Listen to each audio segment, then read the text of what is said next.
when you start out casting a wide net, then you go out and they don't like whatever the neighborhood is. Boom, it's a little bit smaller. Then they realize they don't like tri-levels. Boom, it's a little bit smaller. Then they realize they need to be in this particular school district. It's a little bit smaller. And then you're laser focused on where you want to be. Okay, does that make sense to you? Mm-hmm. So that's part of the deal. So what's going to happen is you're either going to get, you're going to get these leads that are going to come in, and they could be by referral, they could be a sign call, could be the internet, could be somebody you just meet on the street. You don't know. So when the next little section of the workbook here says sign calls and internet leads, essential questions of the dance. So what you need to be able to do is develop the skill to ask some questions that are going to sound intelligent and help you understand what the people are looking for. So if somebody calls about a particular house or asks you about a particular house, one of the first logical questions would be, how did you hear about this house? Did you see the sign? Did somebody tell you about it? You see it on Zillow, whatever else. Then obviously you want to be going through these questions. What's your name? I always say when somebody calls me on the phone, I'm like, hey, just in case we get disconnected, let me get your name and number. So if we get disconnected, I could call you back. Okay, because if somebody calls and you don't get their name and number, I realize you might have caller ID, but you might not have their name. Maybe the caller, maybe it doesn't have caller ID. I don't know. But I like to try to get somebody's name so I can call them by name and so that I have their information and I can reach back out to them. So is this a price range you're looking in? How many bedrooms are you looking for? How long have you been looking? All this is sort of called the dance. You get it? You're just sort of dancing around a little bit, but trying to get as much information as you can so that you can help them, you can lock into them. You know, do you own a home that needs to sell before you purchase your next one? Are you renting? If you are, do you lease annually or do you have a month-to-month lease? You know, then just try to close for an appointment. When would you have 20 minutes to try to stop by? Let's talk about, what you're looking for. Okay. So does that make sense? You understand the dance? You don't have to use every one of those questions, but what might be a smart idea is if wherever you work, like if you work at a traditional office or whatever, copy those questions and then put them on the wall in front of you. So as you're talking to somebody, you can go down and use those questions to stimulate some dialogue, whether it be a referral or whether it be just somebody calling in off of a sign or whatever else might happen. Okay. All right. The next is taking the next steps of buying the home selection process. You should have some blanks. Does nod your head if you have 2 blanks in that line? Do you have 2 blanks in that line? Well, people are just coming in here like crazy. All right. So it says buying a home is a process of, what do we just say? Elimination, right? Elimination, the first blank, not selection. Remember, you want to start big and hone it down to where at the end you're like laser beam focused on what they want. Help the buyers by prioritizing their locations A, B, and C. And not just their locations, you could even say their priorities. So what is an A+ priority for you? Well, we got to have 4 bedrooms. Okay. We'd like to have a fireplace. Well, is that like an A, B, or a C? All right. And then put that down. Then what about the location? We want to be in this neighborhood, number 1, but we would also like these other neighborhoods in this school district, whatever else. So if you get a good list and you can prioritize their list, sometimes you can help them make the decision. When you get somewhere, they may have a little buyer's remorse. They may be a little afraid. You can say, hey, you know what? You told me you wanted to be in the West End. That had to happen. You told me you wanted a 2-story house. That's what we got right here. You said it had to have 4 bedrooms, 2.5 baths. We got it. You said it had to be under 400,000. We got that. You said you'd like a fireplace. Well, we don't have a fireplace, but you did want a fenced yard. We got that. So you can help them like check the boxes. You see how this could come back to help them make a decision. All right. Establish the buyer's approximate price range by referring them to your town first loan officer. So a lot of you people, I mean, you can use whoever you want. One of the things I'll tell you about the town folks is, first off, they're good. And secondly, we have some pull with them. So if we need something and you call your manager, we can get with town and maybe, put a boot in their butt and get them to do whatever we need to do. So, but if you've got a good relationship with the loan officer, that's fine. All right. But get them in front of the loan officer, get them pre-approved so you have a good idea of what the price range is.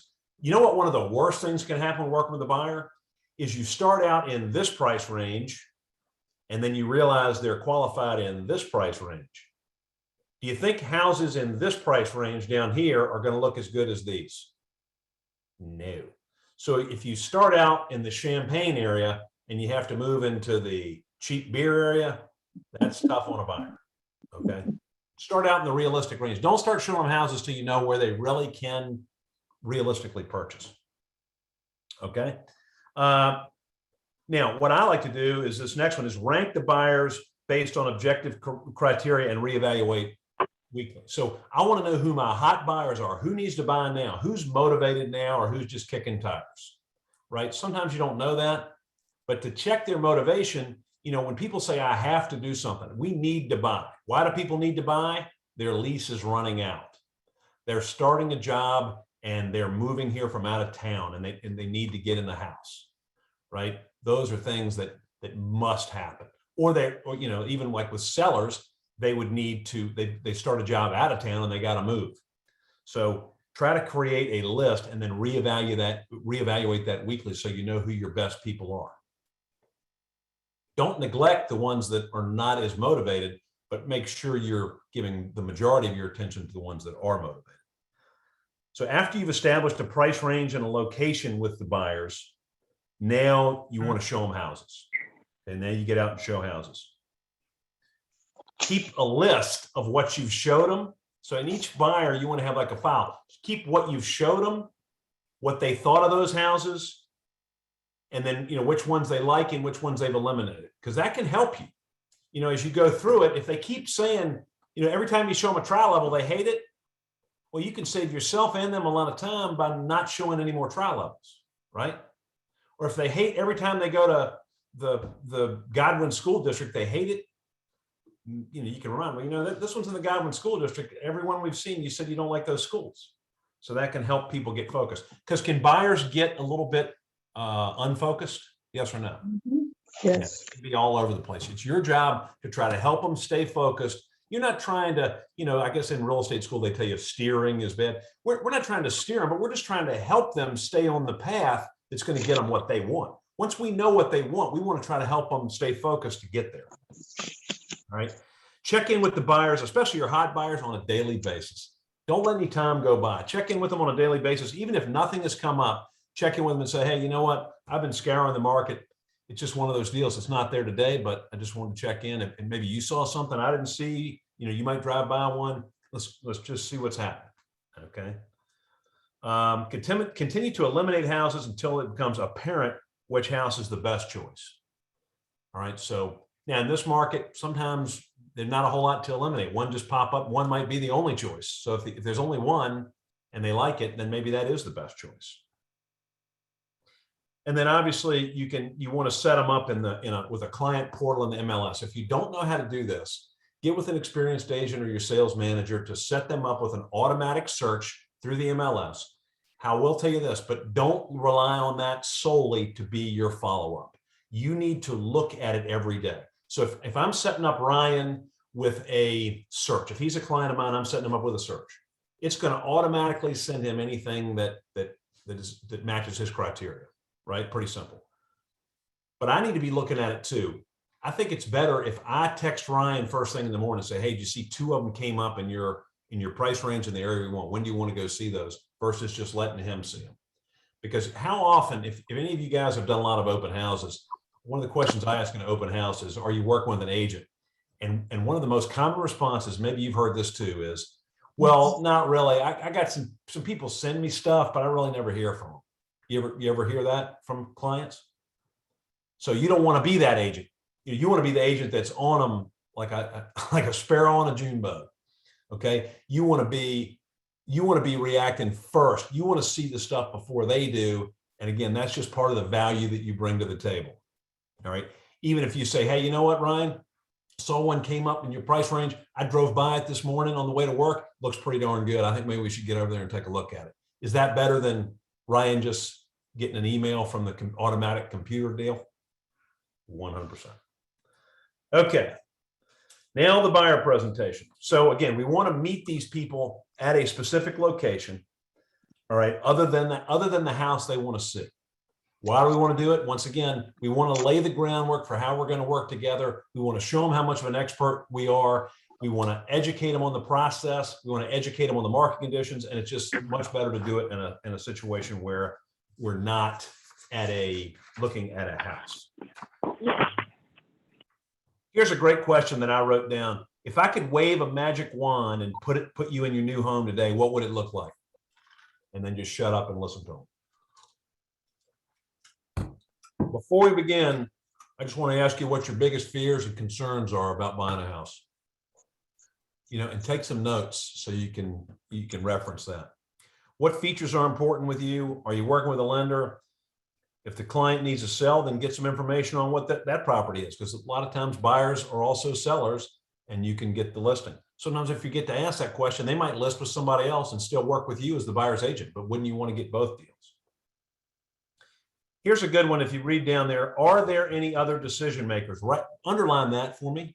Are there any other decision makers? So here's what happens sometimes in today's market. You go out and Ty gets them in the car and they go out and look at houses. He finds somebody, this is the one. Great. Ty's like, okay, well, let's go ahead and make an offer. Well, my parents have got to fly here from Seattle to take a look at it first. All right. So by the time the parents can fly in from Seattle, what happens to the house? It's gone. Right. So you need to know who else is making the decisions. And when you're over there, if they got parents in Seattle, they don't need to fly here. We'll do the old, what is it called? FaceTime deal. And that's probably as good as it's going to get. Or, they need to be here and stay in a hotel room be on standby while we're looking at houses, because we don't have time for a lot of that. But you just need to know. You need to know who the other decision makers are. It's also good with a listing. If you're going on a listing appointment, before I go, I always say, well, who are the decision makers here? Is it you and your husband, or just you? What is it? Who are the decision makers? Because you don't want to go give the whole presentation to just half the decision makers. You want everybody to be there if possible. All right. And then try to explain how you work. You want to let them know how you work. So, what I like to say is, one of the things, I'm going to make a huge commitment to you. I need to make you to make a huge commitment to me. And really all this document says is, if I do my job, you're going to be loyal to me and I'm going to be loyal to you. And that's just getting the buyer agency agreement in front of them, getting to sign that. Okay. Any questions about that? What else when it comes to working with buyers? What questions might you have, or what comments might you want to make when it comes to working with buyers?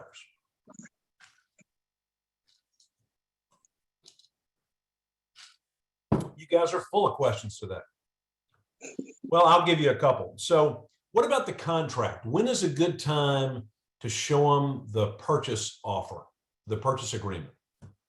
Well, I think it's better, like at that first meeting, you don't want to go over it line by line, but I at least give them a copy of that at the first meeting, because it's, 6 pages plus addenda. It can be a little bit intimidating. So if you get to the point where you find the right house and they've never seen the contract before, that can be a little bit scary.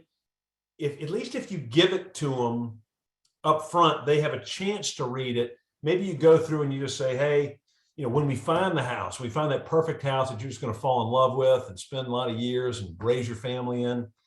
This is the document we're going to use to make this thing stick. And basically it's a fill in the blank thing. It's not very intimidating, but if you just take a second and read through this and call me with any questions.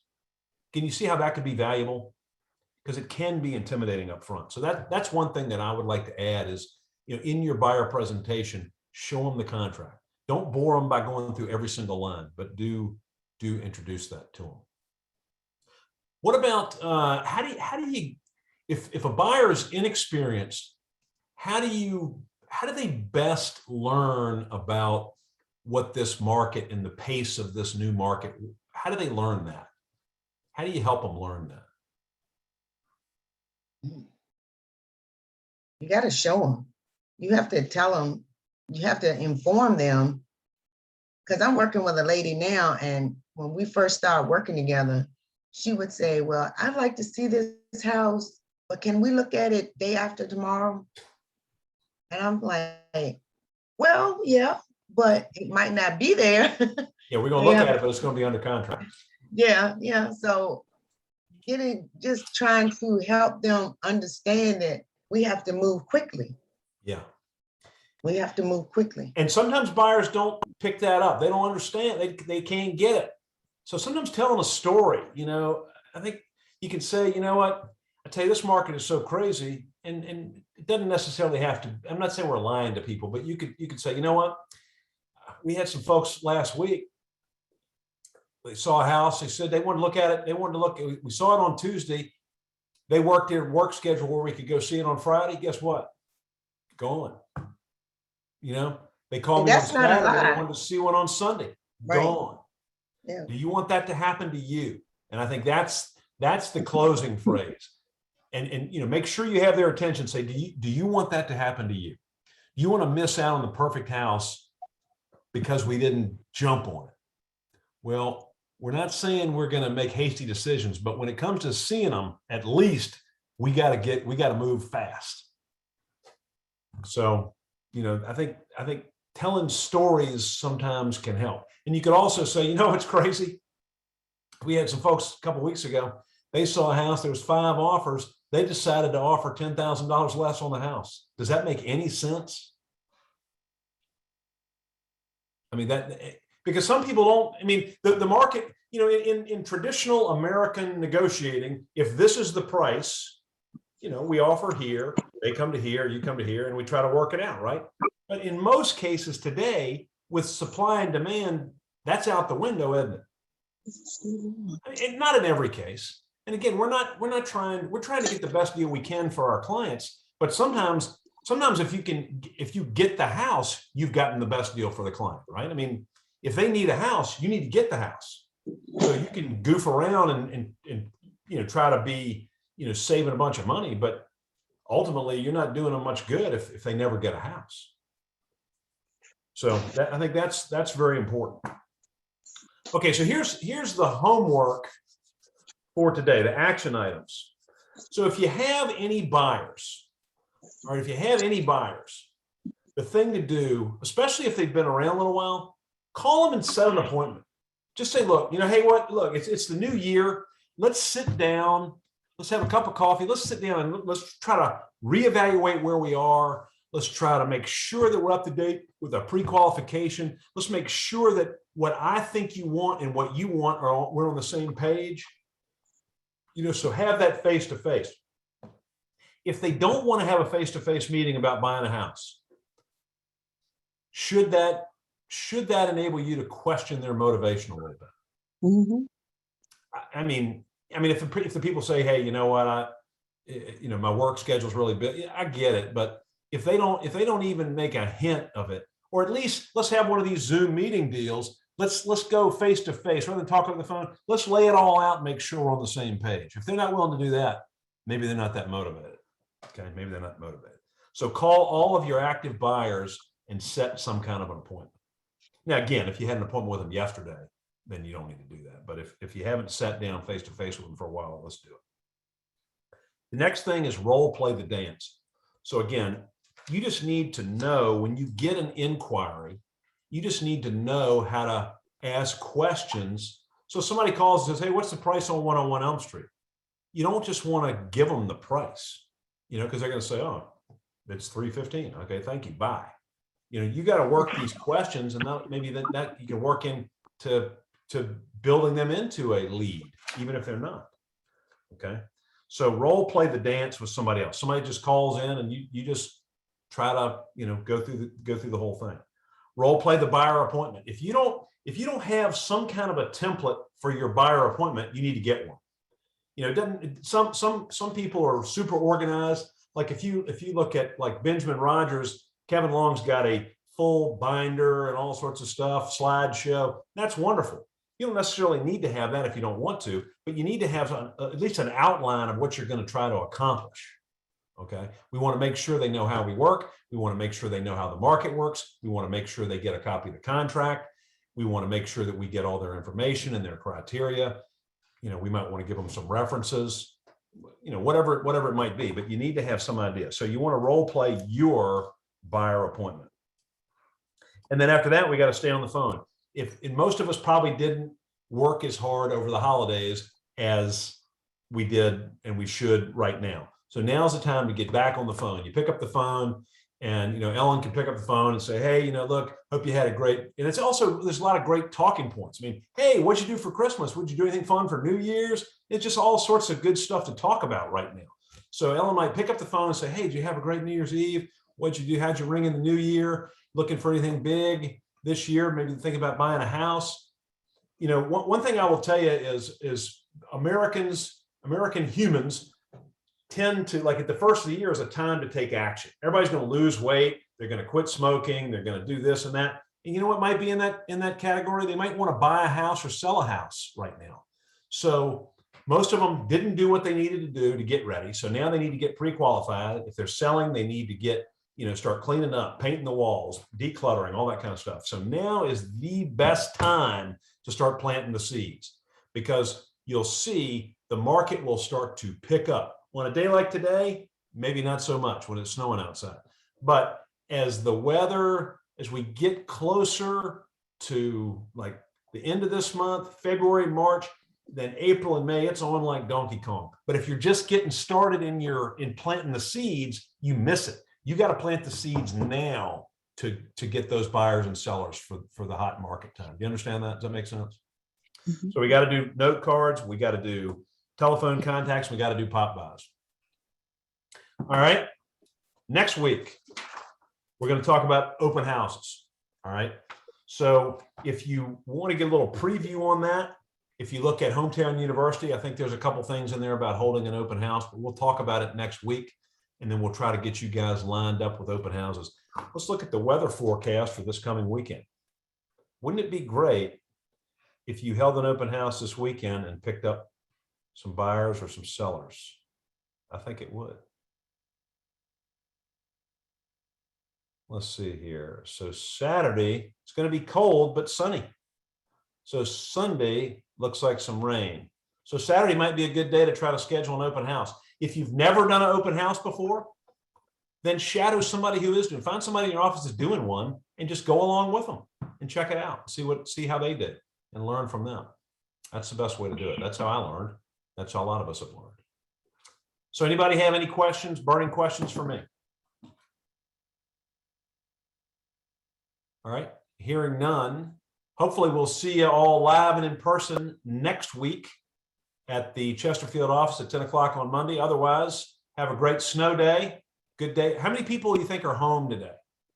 Like, and just sitting around. So now today would be a great day to pick up the phone and make some calls, right?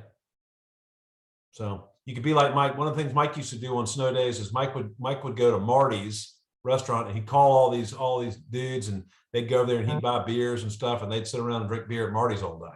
So maybe if you like to drink beer and hang out in the bar, that would be a good day to do that today too. So anyway, a few tips from me. Y'all have a great day. Thanks for tuning in. We'll see you next time. Adios.